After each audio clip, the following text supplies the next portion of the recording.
Hi, everybody. Welcome into Sports Talk Chicago. My name is Jon Zaghloul. Great to have you here on Channel 59.3 BPOD TV and Roku. Big show for today. We're going to break down the Baseball Hall of Fame ballot. I'm going to reveal who I think should make it in here in 2022. It's going to be a great time, so make sure you stay tuned. Before we get started, make sure you follow me on Twitter and Instagram at Jon Z Sports and on Facebook at Jon Zaghloul. If you want to watch more of this show, search up Sports Talk Chicago on YouTube or go to sportstalkchicago.com. If you want to watch other shows from the BPOD TV network, search up BPOD TV on YouTube. I want to start today with this question. What's the purpose of a Hall of Fame?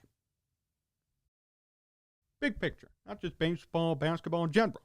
When you hear the words Hall of Fame, why does it exist?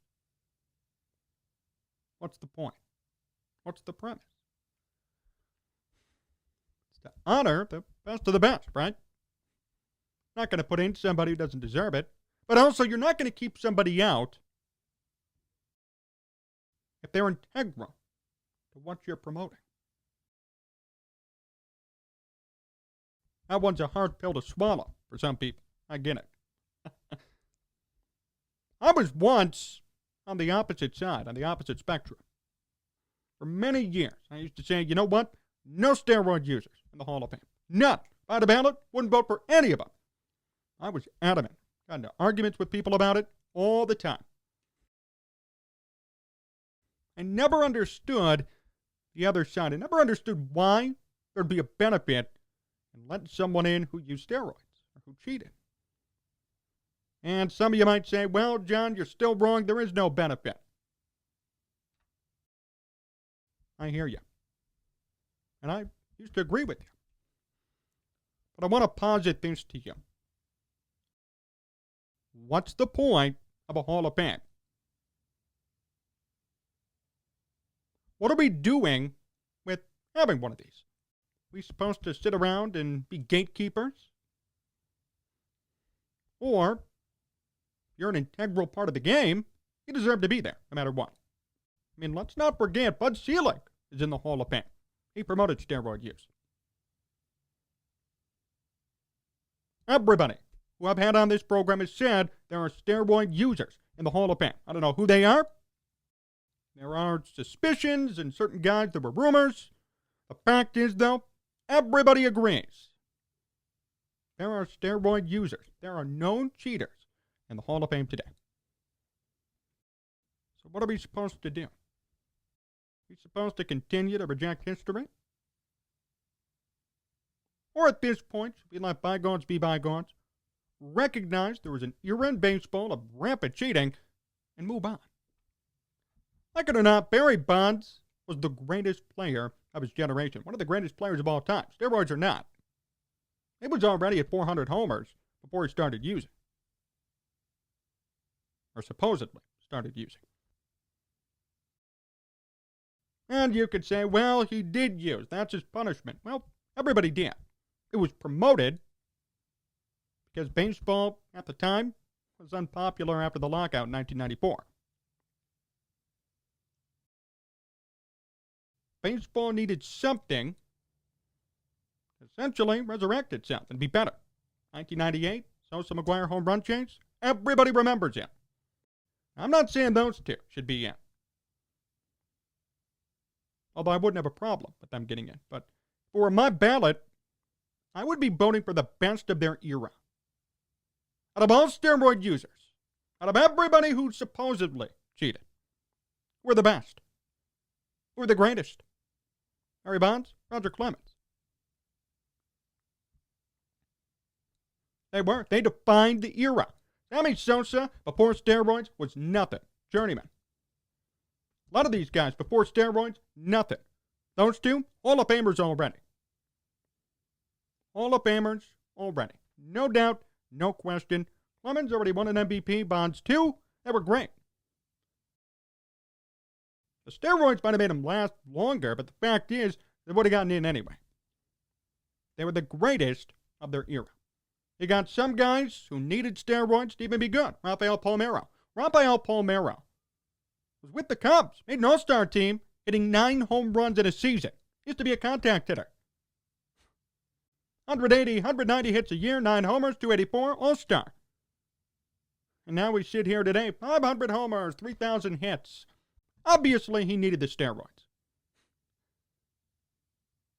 That's no question. Mark McGwire always used him. Came up hitting 49 homers. David Ortiz. I had Tom Bertucci on last week. We talked about this. The fact is, David Ortiz failed a test.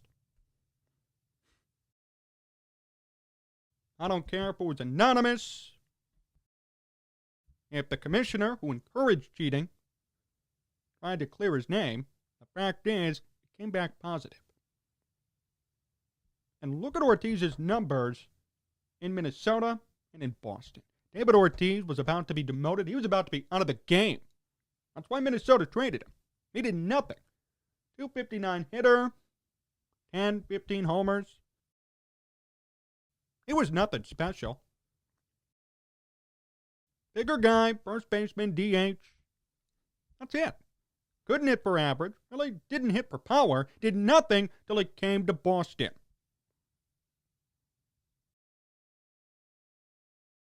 Yeah, I'm going to speculate something was up. And if it were me, I wouldn't vote for him. Alex Rodriguez. I would if he didn't get suspended again and again. He kept using. He admitted to using him with the Rangers, then got caught with the Yankees, then got caught again. Now he's sitting here trying to clear his name. Hey, Shark Tank. Hey, Rod Ventures. Shows on CNBC. The fact is, you cheated. You're not getting in. You were caught multiple times. That's the difference. I know it's a fine line. I know not everybody agrees with it, but that's the line I take. And we got guys who simply aren't in because of petty political beliefs. Curt Schilling is a Hall of Famer. I don't care. You don't agree with his politics. Doesn't matter. O.J. Simpson's a murderer. He's in the Hall of Fame. Nobody said a word. There was no push to take him out of the Hall of Fame after the crime. Him getting arrested. No, he's still there. I had Curt Schilling on my program. He's being taken out for words being said. Not even actions, just words. His opinion. You know, Ty Cobb was a racist. Bad racist. He's in. First ballot. First inaugural Hall of Fame class. You could say, yeah, it's a different era, but the point is still there. They can remove Ty Cobb anytime they want if they wanted to. They don't. We're not talking about off the field. We're not talking about if they're a good person. We're talking about what they did on the field. What were their contributions to the game? Curt Schilling is the only member of the 3,000 strikeout club, besides Roger Clemens, for steroid use, who is not in the Hall of Fame. They put in Mike Mussina. I love Mike Mussina. Wanted him to get in. But Mike Mussina has no milestones. Got in.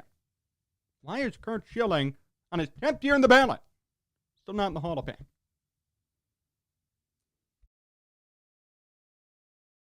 Put the politics aside.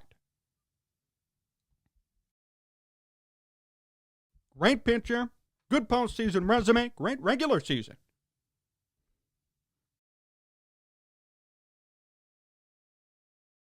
And he has a milestone. It'd be way different if he never reached anything. We're putting in Pedro Martinez, first ballot. John Smoltz, first ballot. They deserve to be there. What about Curt Schilling? Similar amount of wins? Similar amount of strikeouts? He should be there. Want to say this, too. What did we say the Hall of Fame was for? The greatest, right? Were you integral to the game? Were you the greatest? Were you one of the best players in baseball history? Did you know the second baseman with the most amount of home runs ever at his position is not in the Hall of Fame and might drop off the ballot? Jeff Kent. Yeah. Most home runs ever at his position, not even in. 18, 20%, nothing.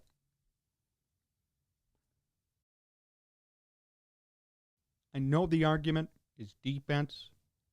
all-around play, not a high enough WAR. But let's get down to the nitty-gritty. Bottom line. The Hall of Fame is for the best of the best.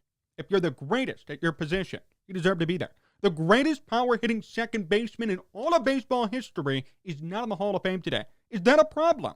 Shouldn't that be a problem to you? The greatest ever.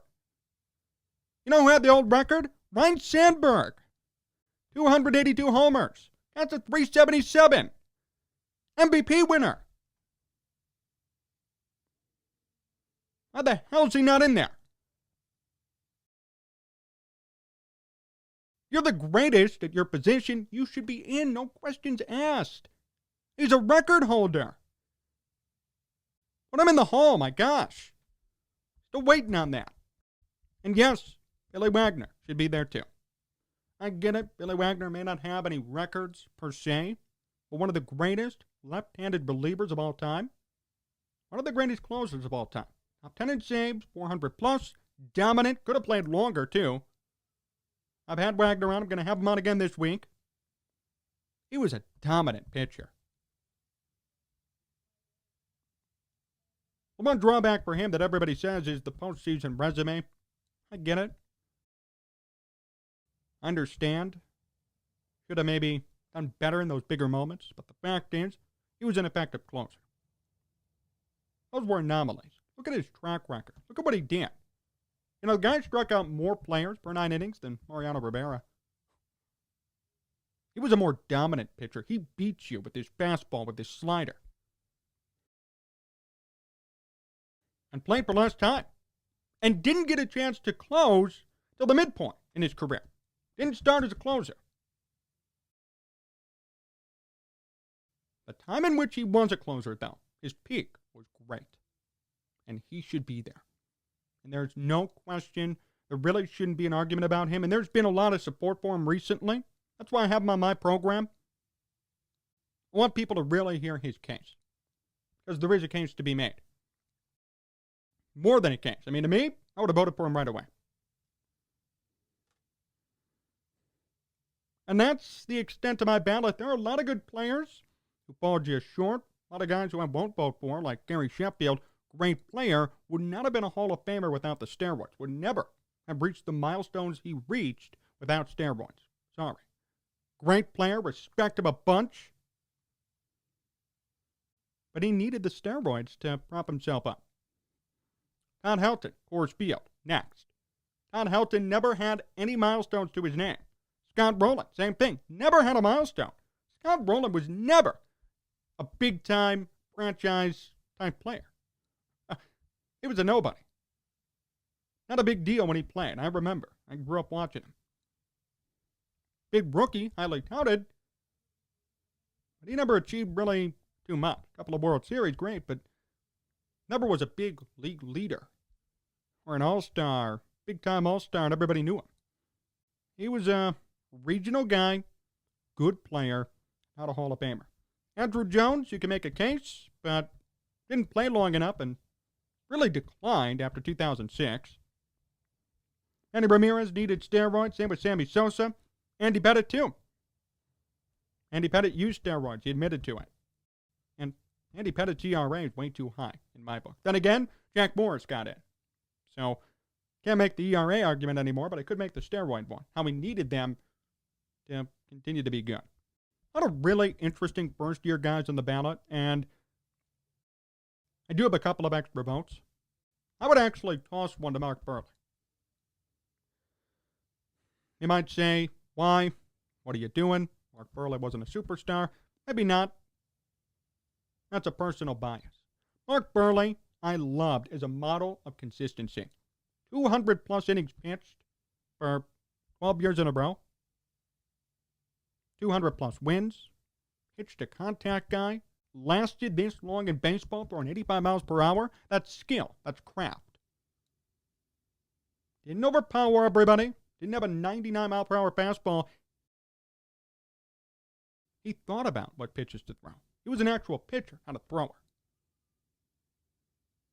Won a World Series. Respected pitcher. Consensus number one for years with the White Sox. I would 100% toss a vote to Mark Burley. Just so that he doesn't fall off the ballot, too, at that 5% rule. I'd also toss one more to Jimmy Rollins. You might disagree, and that's fine. This is kind of another personal preference, but do you really remember who Jimmy Rollins was in his prime?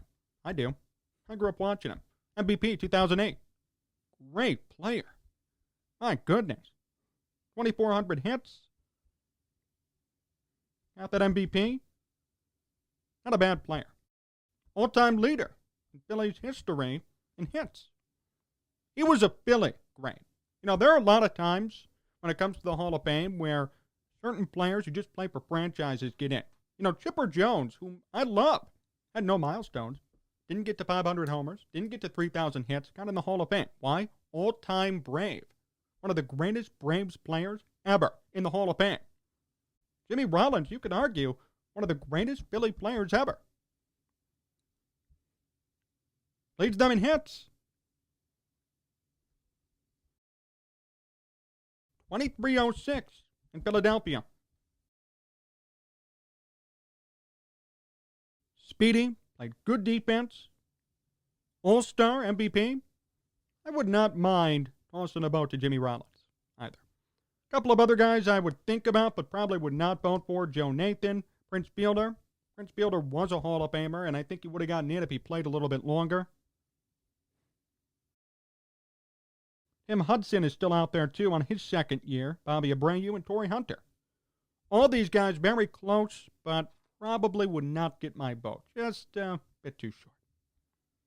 As far as my ballot goes, Kurt Schilling, Barry Bonds, Roger Clemens, and Billy Wagner. That's 4. Jeff Kent, 5.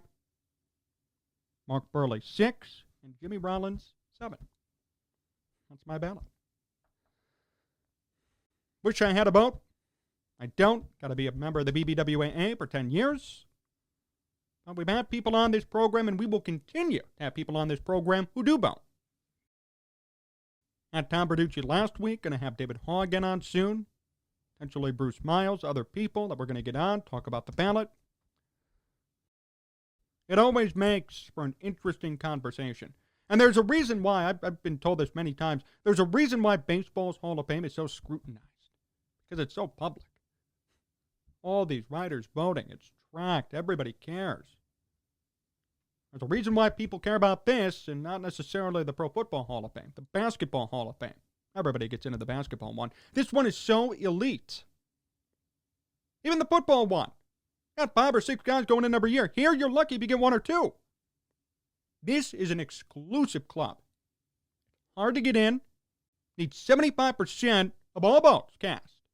There are about 500 ballots. You need 75% of the writers to agree that you're a Hall of Famer to get in. There are great players who didn't get in right away. There are great players who should have been in. Fell off the ballot. So, it's not easy. I always talk with my dad about this. We always get into fights about it. He always goes, well, if you know they're a Hall of Famer, they should be in. If you have to question it, they're out. I understand the argument.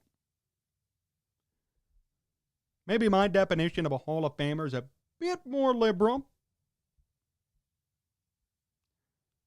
But at the end of the day, if you're close to the milestones that you're supposed to get to, if you meant a lot to your team, if you meant a lot to the game, you should probably be in.